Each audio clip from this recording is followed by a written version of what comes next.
The email sat in my drafts folder for 11 days. I'd written it at 2 a.m. after my sister sent me a photo of my mother's new kitchen. White quartz countertops, farmhouse sink, the kind of renovation that costs $20,000 minimum. I know because I price those things for a living now. I know because I built a business around knowing exactly what things cost and exactly what they're worth. I deleted the draft on day 12. Not because I forgave them, because I had work in the morning and a team depending on me, and I had learned a long time ago that revenge doesn't have to be loud to land. Let me take you back. My name is Waverly. I'm 31 years old, and I run an interior design firm in Austin, Texas that has been featured in 3 regional publications and 1 national one. My clients are people who want their homes to feel intentional. People who understand that a room tells a story about who you are and what you chose to keep. I understand that better than most, because I spent most of my childhood in spaces that told me exactly how little I was worth to the people who were supposed to protect me. My parents divorced when I was 9. My brother was 12. My sister was 6. They did not split us equally, the way people in movies do when they're pretending to be civilized. My mother took my sister. My father took my brother. And I was sent to live with my grandmother in Tallahassee, because as I heard my mother explain to someone on the phone years later, I was the difficult one. Too sensitive. Too much. Too aware of things children weren't supposed to notice. My grandmother was not a warm woman, but she was consistent, and consistency is something I did not take for granted then, and do not take for granted now. She made breakfast at the same time every morning. She kept the house at 68 degrees year-round. She expected good grades and quiet evenings and a made bed before school. I gave her all of that because I was 9 years old, and I had just learned that love was something people ran out of, and as I was not about to give anyone another reason to leave. She never said she loved me.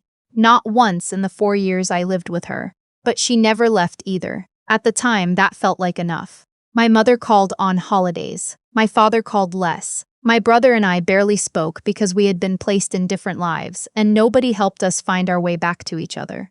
My sister was 3 years younger and absorbed into my mother's new life so completely that by the time she was 8, she called my mother's boyfriend Dad.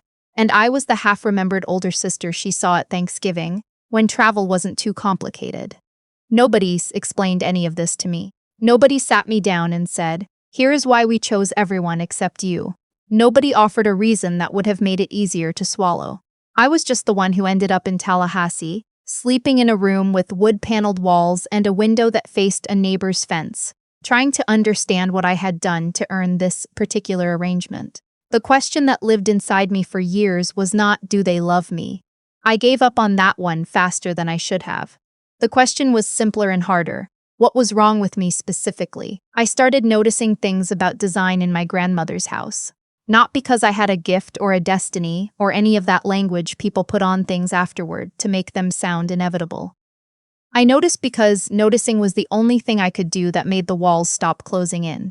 The way light came through the east window at 7 in the morning and hit the floor in a shape like a doorway.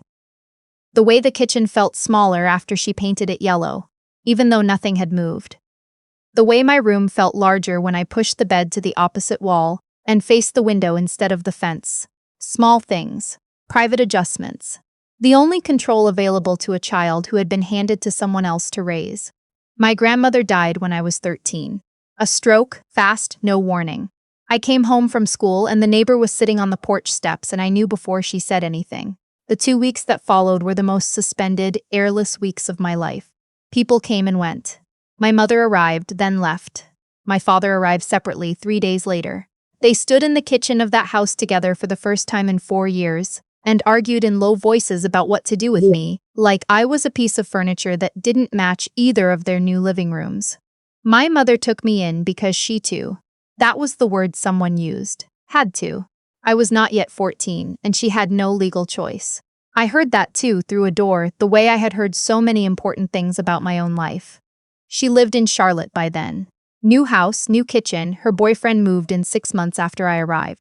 My sister had a bedroom with string lights and a pink velvet chair. I had the guest room, which meant my things stayed mostly in boxes because the guest room needed to stay available in case someone visited. I waited for the visit that never came and eventually moved my boxes to the corner of the closet so at least the room felt less temporary. It didn't work. The temporariness was not about the boxes. My mother's boyfriend was not cruel to me. He was something worse. He was indifferent in a way that was so total and so consistent it almost felt like a position he had taken. A policy. I did not exist in his peripheral vision, and my mother, over time, learned to follow his lead on most things, including me. My sister and I were not close in those years. She was younger and softer, and she had been in my mother's orbit the whole time, which meant she had been shaped by it in ways I hadn't. She didn't understand why I was tense at dinner, or why I didn't laugh at things the way she did, or why I stayed in my room on weekends. Reading library books I'd checked out under my own card because the local library was the one place I could be alone, without anyone treating my aloneness as an inconvenience. She thought I was difficult. She was 9. I don't blame her for that now. At the time, it was one more wall. High school was the first place I started to breathe.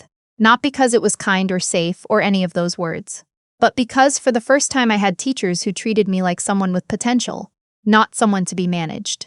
A woman named Ms. Okonkwo taught art history, and had a habit of staying after class to argue with students about whether design was art. She argued with me the most. One afternoon she said, "You see things most people walk past." She said it so plainly, like it was a fact she had noticed and felt no need to flatter, that I had to look out the window for a second so she wouldn't see what it did to me.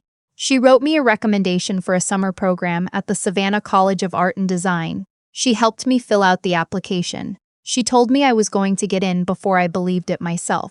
I did get in. My mother signed the permission form and told people at her church that her daughter was going to art school in Savannah for the summer. And I noticed that she said it with a brightness she did not use when speaking directly to me. That summer changed the geometry of my life. I was around people who thought visually, who cared about how a room made you feel, who argued about light and texture, and the ethics of choosing one wall color over another. I slept in a dorm and ate in a cafeteria and didn't have to make myself small to fit inside someone else's idea of available space. I applied to college from my mother's guest room. I got a partial scholarship to a design program in Atlanta. I worked part-time at a cafe and took out loans for the rest, and told no one in my family how close I came to not making the numbers work 3 separate times. The summer before my junior year, I got an internship at a residential design firm in Atlanta, and the director offered me a part-time position after the summer ended. I said yes before she finished the sentence. By my senior year, I was billing 20 hours a week and building a client list. By the time I graduated, I had 3 independent projects under my belt and a savings account that no one in my family knew existed. I tell you this not because I want credit. I tell you because the version of the story my family tells, the one I heard secondhand from my cousin at a family reunion when I was 25, is that I had always been independent, that I had always been the type to go my own way, that I was never really a family person. That version leaves out the part where I was put in a guest room and asked to make myself available for removal on short notice. It leaves out Tallahassee. It leaves out the boxes. I moved to Austin at 25 because a client I had been working with remotely invited me to oversee a full renovation and said she could introduce me to 6 other people just like her if I relocated. I did the math on my kitchen table in Atlanta at midnight and booked a one-way flight 3 weeks later. I was 28 when I opened the firm officially. Just me and a part-time project coordinator named Jolene, who is still with me now and has the organizational capacity of a small military operation. We worked out of a space I rented by the hour for the first year, then a small shared office, then our own suite on the east side with natural light that I specifically chose because I still think about light the same way I did at 13 in a room facing someone else's fence. By 30, I had a team of 4. A reputation in the city, a waiting list, and then someone tagged our firm in a magazine feature about women building businesses in Austin. The article ran online and then in print. My photo was in it, my name, my story, the broad version. A local TV segment picked it up.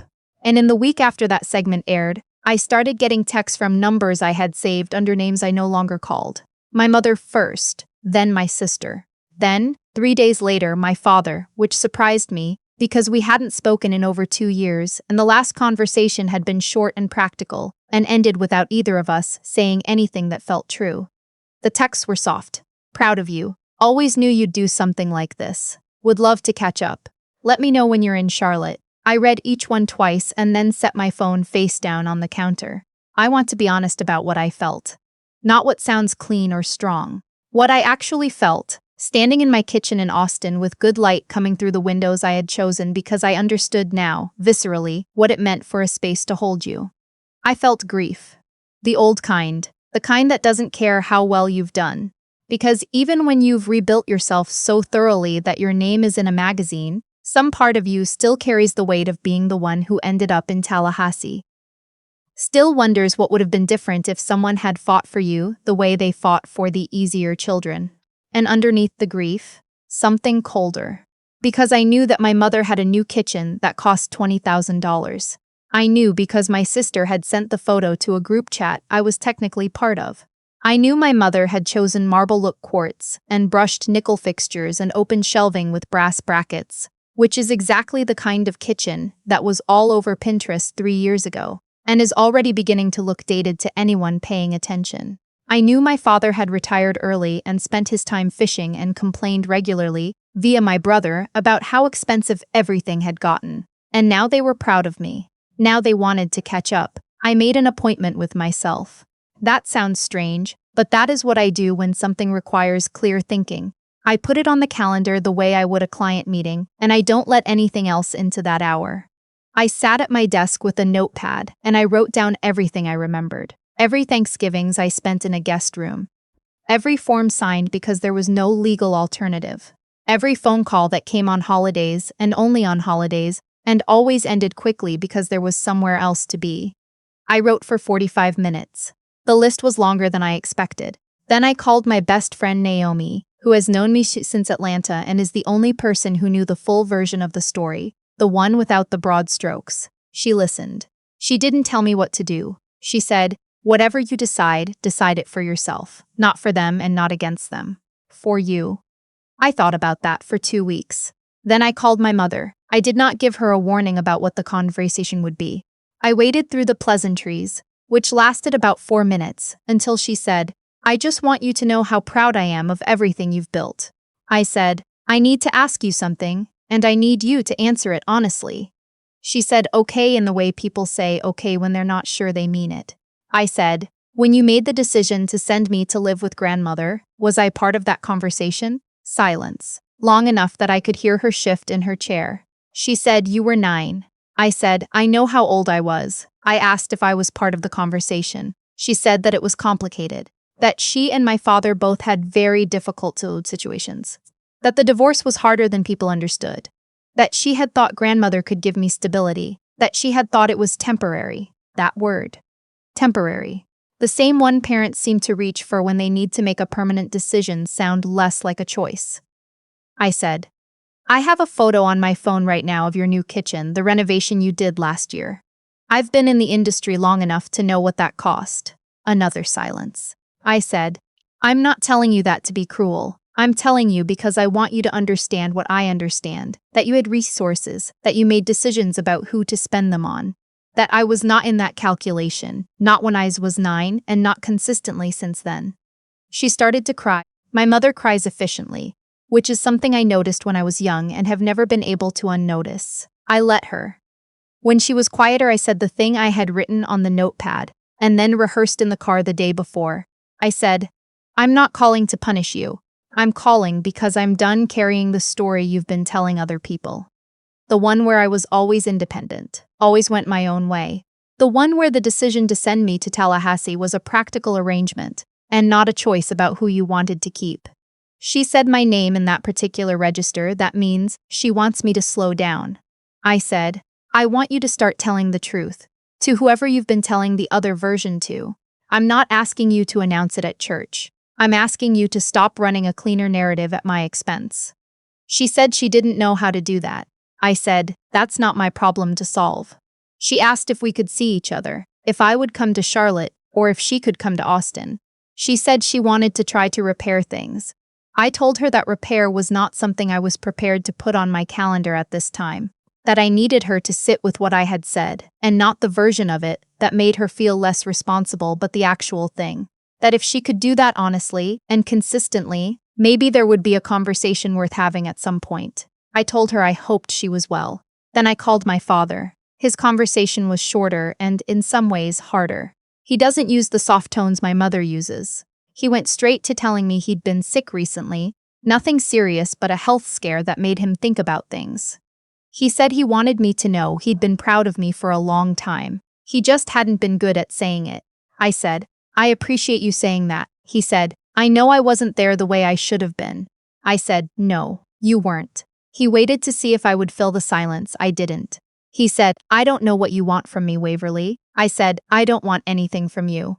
I wanted things from you when I was 9 and 13 and 17 and 22. I made peace with not having them. What I'm telling you now is just information, so that you know the story accurately. So that the next time you tell someone your daughter built a design firm in Austin, you remember that she did it without you, not despite you. Without you, those aren't the same thing." I heard him breathe. He said, "That's fair." It was the most honest thing he had ever said to me, and it only cost him 3 decades to get there. I told him I hoped his health improved. I meant it. My sister was the last call, and the strangest one. She cried before I said much of anything. She told me she had known for years that things weren't right, that she had absorbed the story my mother told, about me being independent, about it being my choice, and that she had believed it when she was young, because it was easier than the alternative. She said she had been doing therapy for 2 years, and her therapist had helped her see things she had looked past. She asked if she had been part of the problem. I told her that she had been 6 years old when it started, and that was not a position I was willing to prosecute. But I told her that the gap between us had been built by years of a story that left me out, and that rebuilding something real, if that was what she wanted, would require her to know the actual version, not the comfortable one. She said she wanted that. She sounded like she meant it. I told her we would move slowly. She said, "As slow as you need. That one I'm still deciding about." She is the only one I'm still deciding about. Here's what I know about the life I've built. It was not an accident or a gift or a matter of natural temperament. It was a response. I became someone who understood space and intention and the way a room communicates value because I spent too many years in rooms that communicated the opposite about me. I learned to price things accurately because I grew up in a household where I learned my own price was low. I learned to build a team of people who stay because I was handled by people who left. The firm gives 10% of its annual profit to a mentorship fund for girls aging out of foster care in Travis County. I started it because I was not a foster kid, but I understood something essential about what it means to grow up in a space where your continued presence is conditional. I know what it costs to have to earn the right to remain somewhere. I don't want another 16-year-old to have to learn how to decorate a guest room so she can pretend it's hers. People ask me sometimes whether I'm angry, whether carrying all of that made me hard. I tell them I'm precise. There's a difference. Anger is imprecise. It spills over the edges of the thing that caused it and damages whatever is nearby. Precision is different. Precision means knowing exactly where something went wrong and naming it correctly and not letting anyone hand you a softer version of events, because the softer version makes them more comfortable. My mother's kitchen is the wrong shade for the light in that house. I know because I saw photos of the orientation before the renovation. The quartz she chose reads cold in north-facing rooms. Someone should have told her. That's not something I'm available to fix. What I am available for is the work in front of me. The clients who trust me with their spaces, the team who shows up, the mentorship fund that is small right now but growing, the business that I built in rooms where I was the one who got to decide what stayed and what went. My grandmother never told me she loved me, but she made breakfast at the same time every morning, and she kept the house at 68 degrees.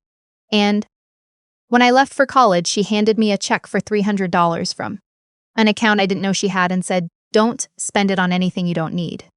I spent it on books for my first semester. That felt right. She was not warm, but she stayed.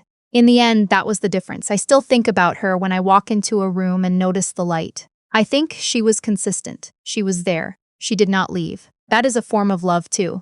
It is not the form I would have chosen, but I have learned to be grateful for the forms that arrived rather than the ones that didn't. The email in my drafts is still deleted. I don't regret that.